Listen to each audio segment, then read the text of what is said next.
How you feeling, guys? So if you're looking to mod your PlayStation Vita, either the 2000 model or the 1000 model, and not only that, you're also looking to use one of the micro SD card adapters with the Vita to get in the Vita gaming as cheap as possible, you have come to the right place. I'm going to show you and tell you exactly how to do that. PC is not needed for this mod, so let's take a look. Okay, so here I have the PlayStation Vitas in front of me. I have the 2000 model and the 1000 model.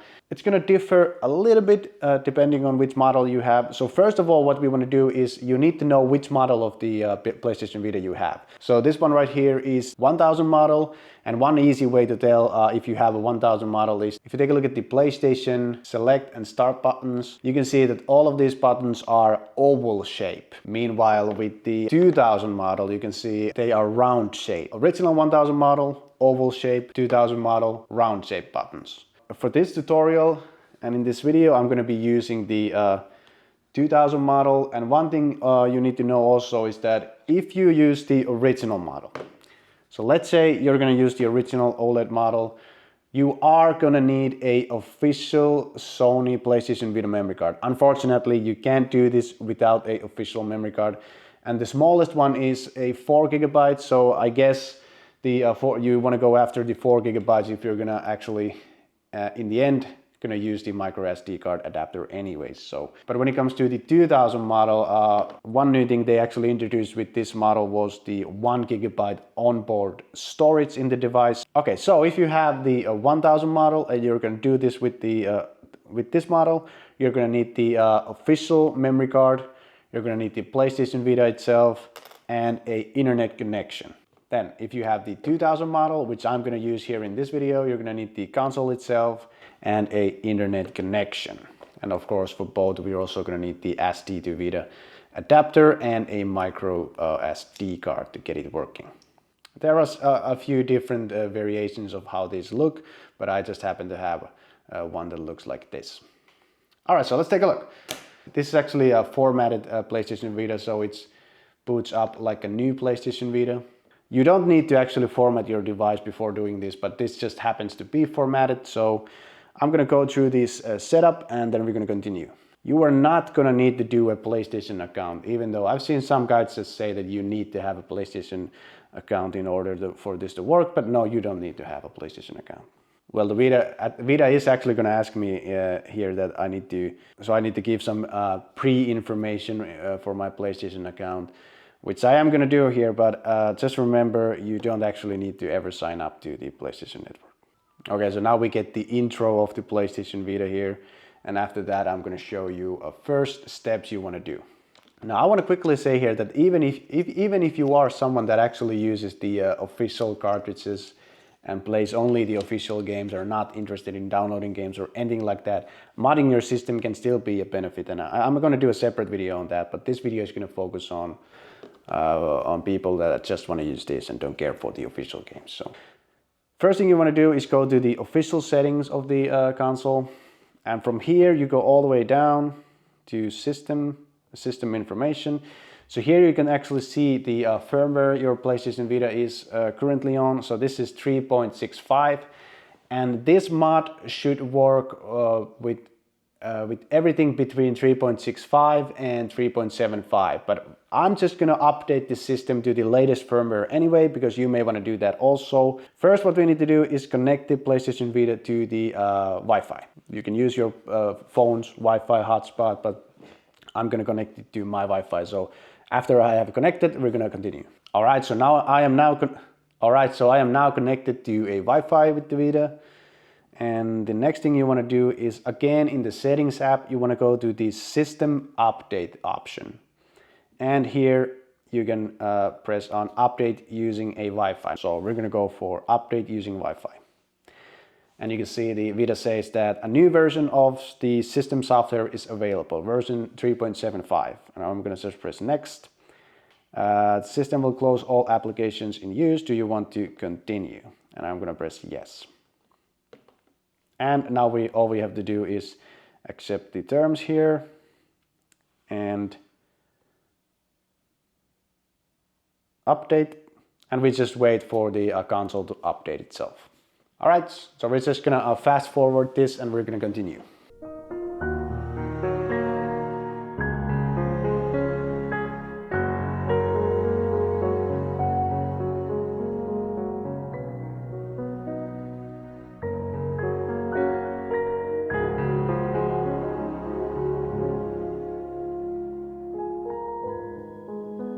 Okay, so now the update has gone through. We get the PlayStation logo right there.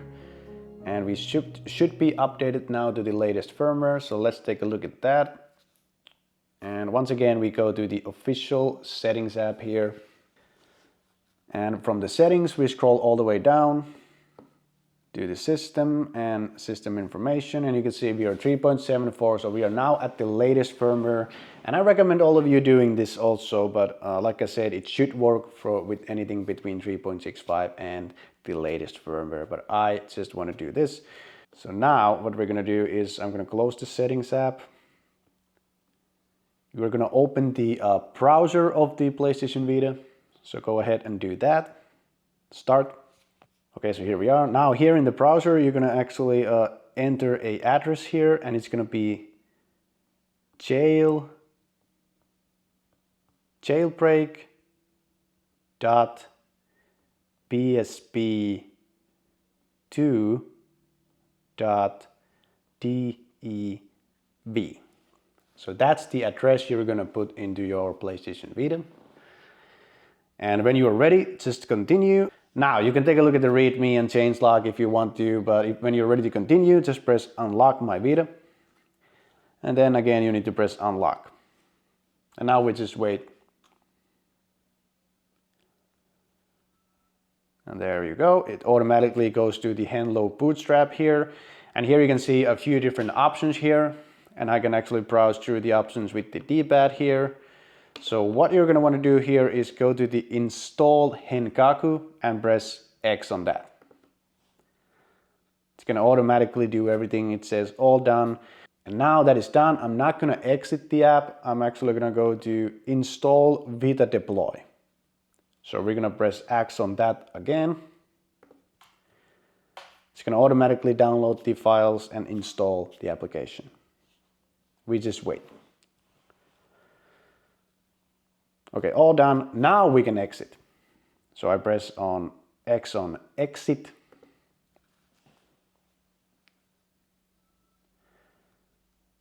And there we go. We actually did successfully exit the app. Now we have the VitaDeploy here, you can see. But once again, we are going to go back to the official settings of the PlayStation Vita. And now you should have a Henkaku settings in the official settings app. So I'm going to go there. And you need to enable unsafe homebrew. Otherwise you can't install some of the apps we need to install. Also, I'm quickly going to mention this. If you have a Japanese PlayStation Vita console, one thing you may not know that in Japan, back in these days, the PlayStation buttons are reversed, circle and X. So in Japan, circle is enter and X is cancel, which is the opposite of what the rest of the world has. So here you can actually change that. So I want circle button to be cancel.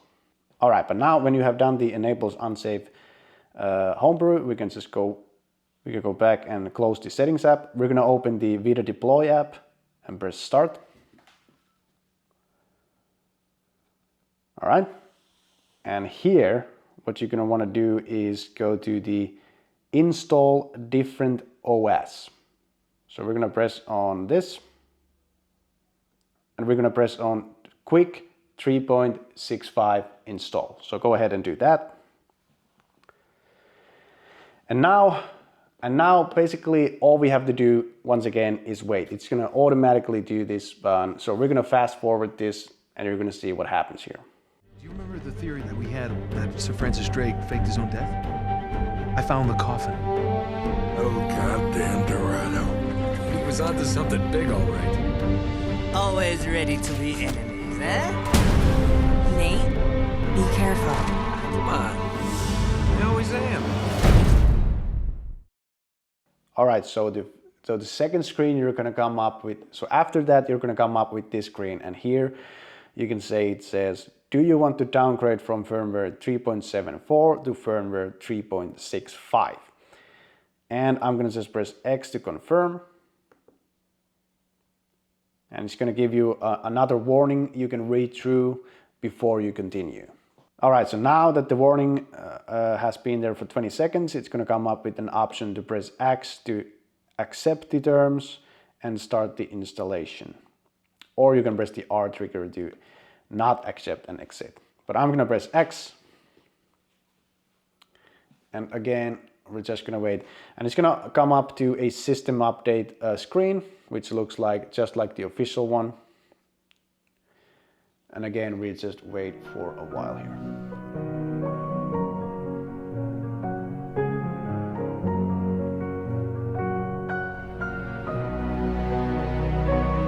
So now, if everything went successfully, we should have a modded Vita already. So let's take a look at that. So once again, official settings. Go all the way down to a system information, and yes, we have successfully modded our PlayStation Vita. If you see something like this, your PlayStation Vita is modded, so congratulations on that. And if you're someone who just wants to mod your PlayStation Vita to use the all kinds of utility that's available out there and stuff like that, you are already done. If you're happy using the official memory cards or the internal storage, that's all you need to do. Your PlayStation Vita is now modded. But now we get to the part where we want to start using the SD2Vita adapter or memory card adapter. So for those people, which I guess are most who are watching this video, now we're going to take a look at how to do that. So we're going to go back to the VitaDeploy app first. We're going to start that. And from the VitaDeploy app, we're going to go to a app downloader, and we want to download a few apps. VitaCell, it's a file manager, and we're also going to need that to start using the adapter here. So VitaCell, you want to download that. Now, most of these are optional out there, but I assume you're going to want the homebrew store actually there. YAMT or YAMT installer, that is something you're going to need to download. Adrenaline is a PlayStation portable emulator. Like it's basically like a full PlayStation portable inside your PS Vita. So you're most likely going to want to download that also. Now this is the big one, PKGJ. This is the quote unquote like the this is the like the unofficial store where you can download all kinds of games and apps. So most likely you're gonna want this. Okay, there are other options here. Do like custom themes. Go ahead and download this if you want to, but I'm just gonna or a save game manager where you can dump and restore saves. But okay, so when you're ready with your selections, you go all the way up and press on download selected apps. And once again, it's going to automatically do this.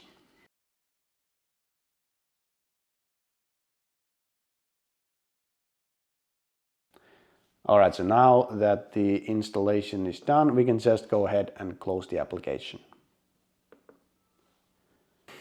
All right, so now do not go and start using these applications yet. So next step you're going to want to do is put your MicroSD card adapter into the game slot. So here's mine, and I'm just going to put it right here. There we go. It's inside the PlayStation Vita. I'm going to just close the... It's going to come up with this message. I'm just going to press no. Or if it comes with that message, just press no. So now we go back to the official settings once again. And from the settings, you go to devices.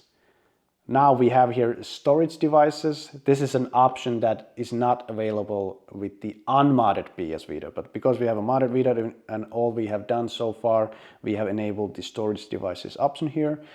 And here you can see the a few options. For now, let's not do anything else other than enable the YAMT driver. So we're going to do that. And we're just going to go back, and Gaku settings, and just reboot the device. Okay, so now we have rebooted the PlayStation Vita. Now what we want to do is we want to go once again back to the VitaDeploy, start, and inside the VitaDeploy you want to go to miscellaneous, and you want to go to format a storage device. So we're going to press on this, and the target should be the SD2Vita. So if that is already selected, it should be. All we need to do is just go to the format target storage. And it says formatted, so we are done. Now I'm just going to exit the VitaDeploy app like that. And now what you're going to want to do is go to the Vita Shell. So we're going to go ahead and open the Vita Shell app. This is going to be a little bit more advanced part here. So you're going to see all of these folders here. So the UMA0 basically is your memory card adapter. So you can see for me it's 60 gigabytes because I'm using a 64 gigabytes MicroSD inside the adapter. But you're not going to go in there. We're going to go to the UX0. So go into this folder by pressing X. Now you're going to want to browse once down to the app folder, press triangle. Then you're going to come up with these options here on the side. I'm going to press mark all. So it automatically marks everything inside here. And then I'm going to once again press triangle and go to the option that says copy. So I want to copy all of the marked folders and files here. And I'm going to press X on this. And it's going to tell you copied 17 files and slash folders. All right. Now I'm going to go back to I'm going to go back up here and press X. And I'm going to go to the UMA0, which is our SD2Vita. And I'm going to open this folder. And here I'm just going to press triangle and paste everything inside here. And this should be pretty fast if you don't have a lot of stuff in your Vita. Just going to wait for this to complete. All right, so what we have now basically done is we have taken everything that's in the internal memory, or if you're using one of these from the memory card, and put it inside the SD2Vita adapter. But we're not done yet. Now what we're going to do, once that is done, we're going to go ahead and exit the Vita Shell app like that. Now you're going to go to the settings, the official PlayStation settings once again. Back to the devices, storage devices. So we're in this screen. Now what you're going to want to do here on this screen, you're going to change the UX0 and UMA0 options. So for the UX0, I'm going to put SD2Vita, and for the UMA0, I'm going to put the default. All right. Now that we have done this, I'm going to go back, once again to the Hengaku settings and reboot the device. Now, if everything is done correctly, we should have successfully taken the MicroSD adapter in use. So let's take a look.